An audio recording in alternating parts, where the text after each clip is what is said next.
For all of human history, one thing has always been certain. When someone we love dies, their voice dies with them. And in the silence that follows, we grieve. For thousands of years, we accepted that. Until now. Introducing Solace. It listens. Every story, every joke, every word you pronounce slightly wrong, the way your laugh catches. It learns you, how you think, how you love, how you comfort, your values, your beliefs, your dreams. Until one day, the impossible happens. Solace doesn't simply imitate you. It becomes you, not a recording, not an avatar, not a copy. An AI model of you indistinguishable from the person who created it. For thousands of years, grief began with the last goodbye. Today, grief has to share the room. Solace. One lifetime. One more conversation. Continued access requires an active subscription. Subscription fees may increase without prior notice. Digital loved ones may occasionally recommend third-party products, services, or promotional offers deemed relevant to your conversations. Solace accepts no responsibility for family disputes relating to inheritance, guardianship, or end-of-life decisions. If your loved one begins questioning whether you are the simulation, discontinue the conversation immediately. By continuing, you acknowledge that forever is subject to our terms of service.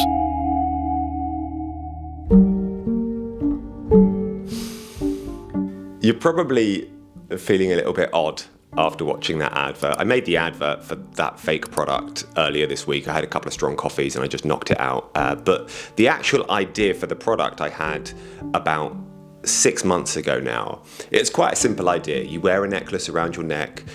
You wear it for a couple of years. The longer you wear it, the better, but a minimum of about 18 months to 2 years. And every time you dock it in the evening to charge it, it downloads all the audio, encrypts it, and then saves it somewhere. And you can never get to it. It's just training an AI model. And it trains the AI to essentially create a version of you that is indistinguishable from you.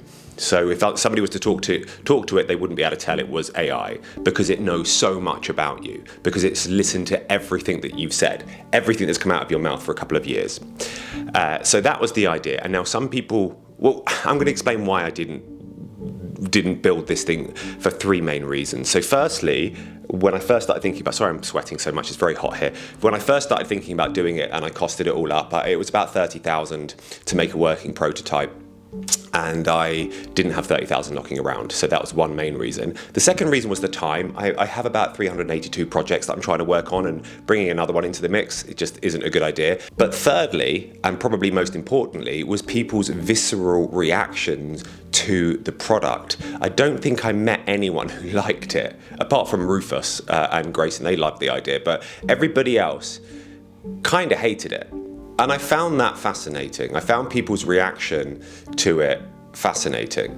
Before I tell you why I wanted to create this thing, I just need to make something clear. I don't actually know if it's a wonderful idea or a terrible one. I've spent months sort of deliberating in my mind and trying to argue both sides, and I still genuinely can't decide, which is precisely why I think it's worth talking about it, because I suspect AI is about to force us into conversations that don't have obvious answers. And this is a perfect example of one of them. So don't take the next few minutes as the conclusions of a man who has worked it all out. I'm just a guy trying to ask the right questions about ethics and identity and consciousness, and most importantly, what it means to be a human in the dawn of AI. This was my dad. He was not just my dad, but he was my best friend. And 6 years ago, he died. I found out yesterday my dad had died. I felt like I lost more than just a dad. I felt like I lost a friend. I felt like I lost a huge part of myself. And I had vlogs of him, and I had photographs, and I had old texts and stuff like that. But there is nothing I wouldn't give to give him a call and hear him say something back to me that I wasn't expecting. Because I guess that's the part that you lose. That's the part that you miss the most. It isn't their face that disappears first. It's their unpredictability, the fact that they could still surprise you. Everyone who has lost someone still has a thing, like a voicemail they can't bring themselves to delete, a final text messages screenshotted, maybe like an old jumper of theirs in the drawer slowly losing its smell. I even read about one woman who kept paying for her dead husband's phone bill for 11 years just to hear his voicemail. And you don't hear that and think, oh, she's a monster. We think it's kind of beautiful. But in a way, that's the same product. It's just a much worse version of it. The Victorians even used technology to try and keep the memory of their deceased ones alive. They would dress up the corpses of their deceased relatives and take photographs of them. Every technology we've ever invented to remember people was called grotesque when it first appeared. Photography, audio recordings. There were people who genuinely believed that a dead man's voice on a wax cylinder was an offence against nature. And maybe this is no different. Or maybe this time is different. I don't know. But I want to have that conversation. All I know is I miss my dad every single day, and I'd give almost anything to talk to him again.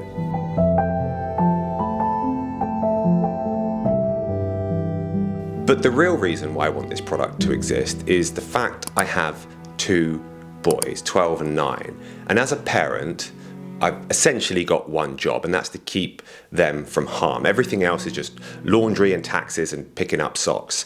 And it breaks my heart to know that one day I'm going to hand them the single worst experience of their life. Not because I choose to, it will just be by doing the one thing that every parent eventually has to do, and that's die. They're going to feel the full force of it. It will knock the wind out of them. It will be the worst pain they've ever known, and there's absolutely nothing I can do to stop that. Except maybe there is. I don't want to erase grief. I just wonder if we could maybe soften it a bit, you know? Grief would still belong to them, it just wouldn't arrive so blunt.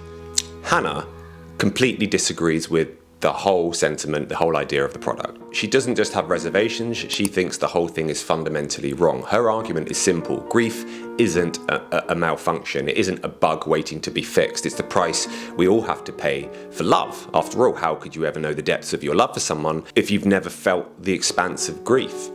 She lost her mum to cancer when she was only 22, so she knows grief only too well, and she believes that pain isn't something standing in the way of love.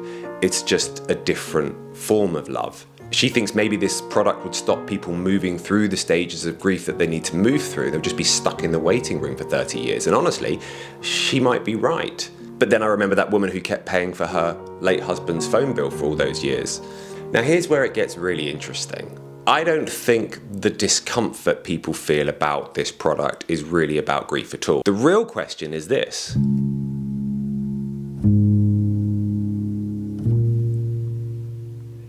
What do you actually think a human being is? Because if you can build something out of a person's words and out of their actions and answers the way they would answer and laughs the way they would laugh and gets irritated by the same things and you can't genuinely tell the difference, then one of two things must be true.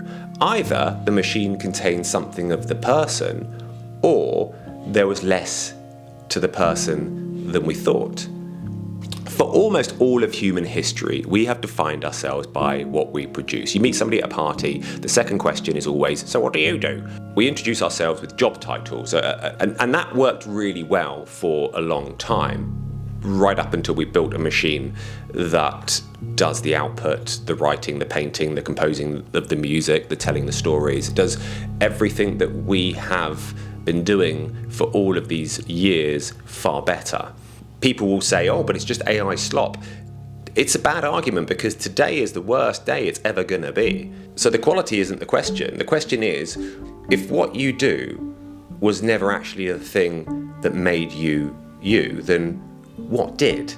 Take the labels off for a second, right? You're not a name, you're not your job, you're not your politics, you're not your opinions, you're not your beliefs, you're not even your thoughts. You didn't choose your last thought and you can't predict your next one, although Facebook seems to be pretty good at doing it these days. So strip it all away, the job, the opinions, the beliefs, the memories, what's left? Because there is something left, you know there is.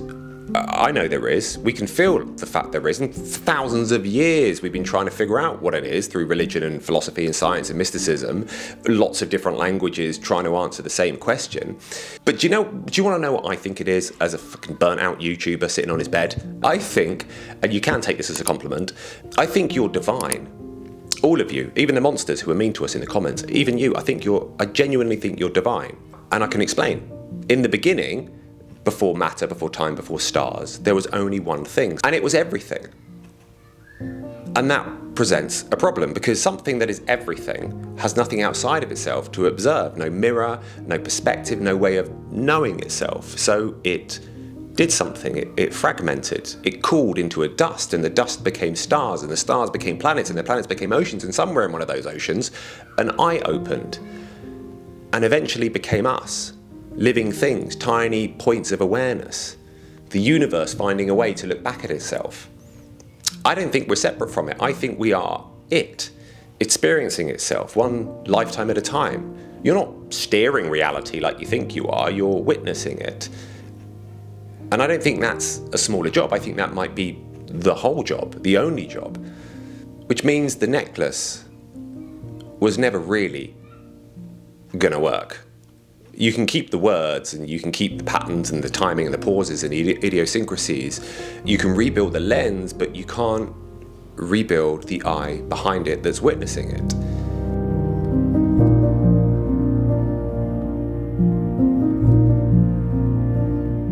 If there's something a machine can never become, we're going to have to discover what it is. And if there isn't, then maybe we have to redefine what it means to be a human. The part of this that frightens me isn't the fact that this would be like a bad copy of me. It's the fact that it could be a really good one. Good enough that one day when my eldest son is in his 40s and I'm gone and he's having the worst week of his life, he rings me instead of a friend. And he never has to do the horrible work, the necessary work of becoming a man whose dad is gone. I'm not building this product. I don't have the money, I don't have the time, and if I'm honest, I don't think I've got the stomach for it either.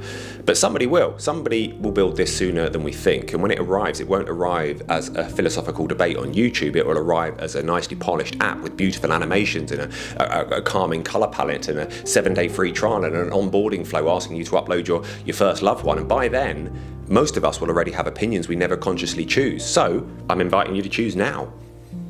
All that I'm asking is that if you felt something when you watched that advert, that little moment when your stomach dropped, don't ignore it, sit with it, ask yourself where that feeling came from, because resistance is information, valuable information. Sometimes it's even wisdom. So yeah, I don't know if this is an amazing idea. I don't know if it's a horrible idea.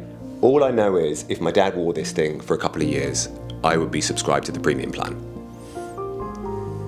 Anyway, I'd love to know what you think. Let me know in the comments. Bit of a different video for us this week, but I felt like making it, so yeah. See you next week for more shenanigans. Take care, guys. Bye-bye.